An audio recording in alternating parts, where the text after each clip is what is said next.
This is KGW News at noon.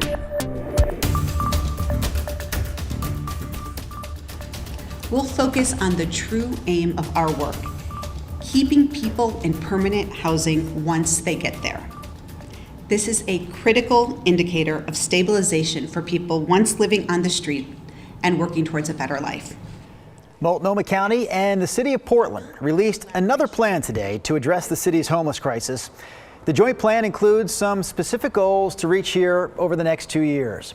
Thanks for joining us here at noon. I'm Drew Carney. You may remember last year, an audit highlighted the dysfunction at the Joint Office of Homeless Services. But since that time, the county and the city have promised improvements with this new plan aimed at finding solutions to the problem.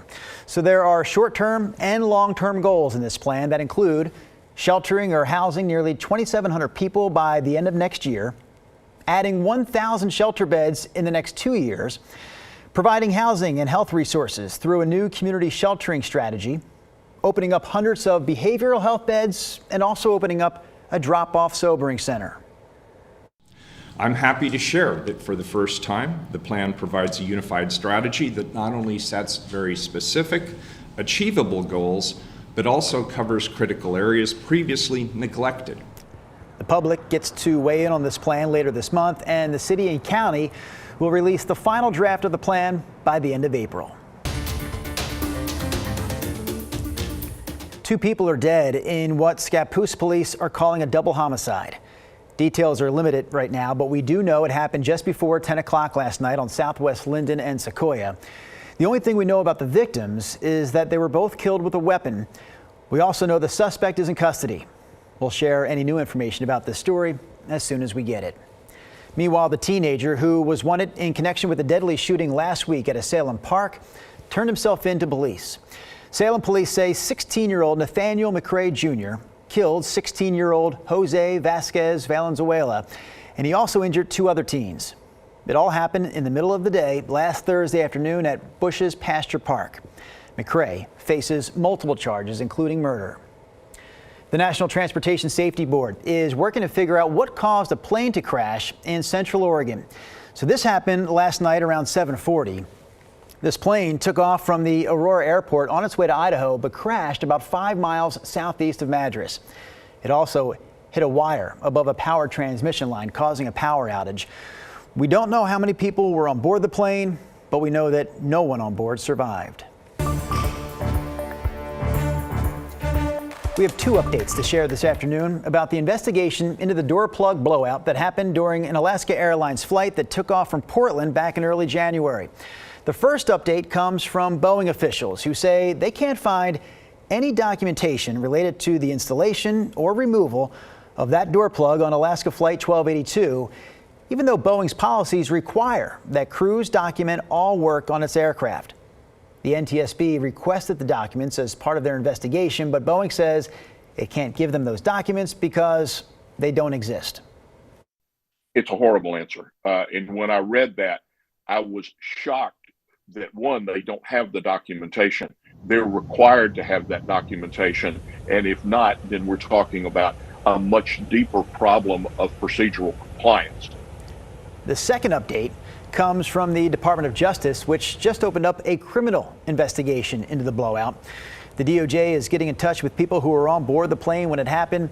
This investigation centers around whether or not Boeing violated an earlier settlement with the federal government following a pair of 737 MAX crashes a few years ago, one in 2018, the other in 2019.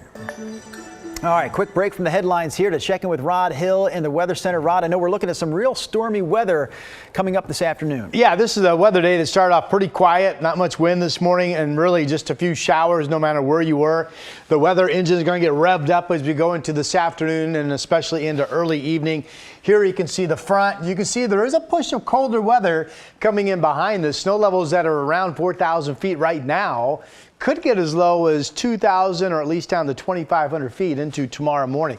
Here's the push of rain. Right now, our coastal communities all reporting rain, and we thought the rain would be crossing I-5 by 1 o'clock. Well, we're now seeing rain already starting to push toward the downtown area. So if anything, a little ahead of schedule in terms of what the timeline was earlier today. So the rain is marching in. It's going to be a steady, nonstop, widespread rain this afternoon. We do have some watches, some advisories to tell you about. High wind watch. This is up until 6 p.m. Excuse me, up until 9 p.m. 9 p.m. tonight.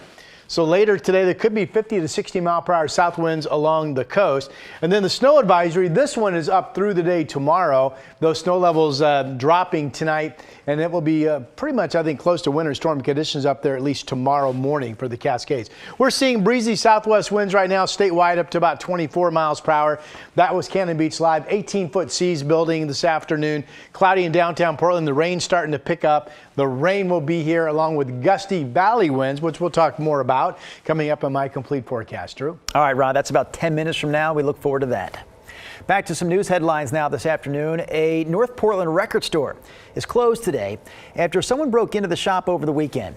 It was actually the second time the store was hit since last Thursday, and the owner says the same person broke in both times.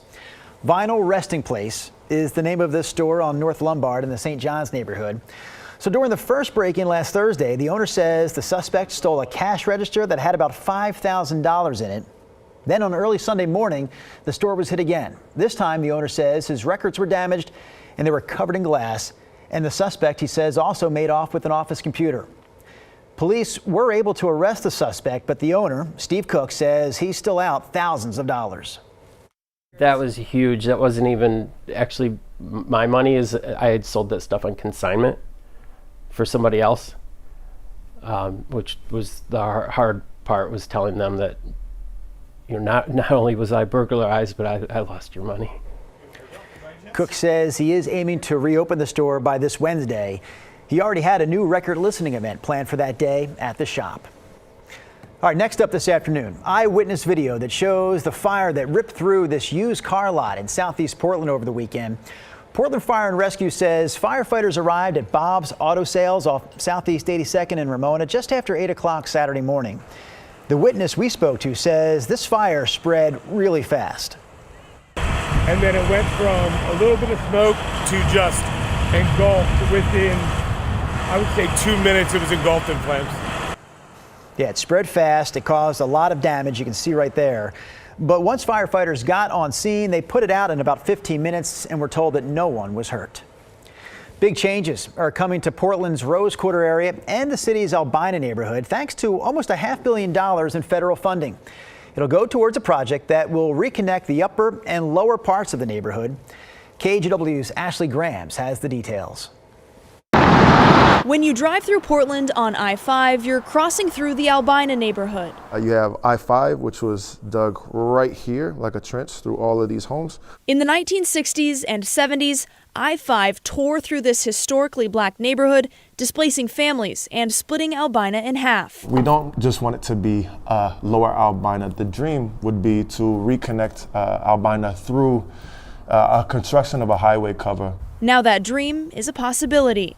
Government played an active role in destroying this neighborhood. It makes sense that they would now play an active role in rebuilding and restoring this neighborhood. The U.S. Department of Transportation has granted the state nearly $500 million for the Rose Quarter Improvement Project, financing the creation of a highway cover. The highway cover will span effectively from right down around here all the way up to just behind the motor center here. JT Flowers is part of the Albina Vision Trust, a nonprofit focused on redevelopment that would bring back this historic community. ODOT and other government bureaus are trying to be very intentional about making sure that what they're building here is aligned with this broader development vision that the community has come up with. Flowers says the highway cover will be about 8 acres, making that section of the interstate into a tunnel and the space on top into developable land. It would be seismically graded to support development on top of it. You could put parks there, you could put museums there, libraries, anything that your mind could imagine you could build atop the cover. The money also funds street improvements to Broadway, making the area more walkable and accessible for future residents. This is a multi-generational battle for belonging and placemaking in the heart of our central city. Ashley Grams, KGW News. All right, a quick reminder for Washington voters today. You have until tomorrow night to get your presidential primary ballot in. So in order for votes to count, ballots need to be dropped off at a drop box or postmarked by 8 o'clock tomorrow night. That's also, by the way, the deadline to register or update your current information. For more information on all this, you can go to wa.gov/elections.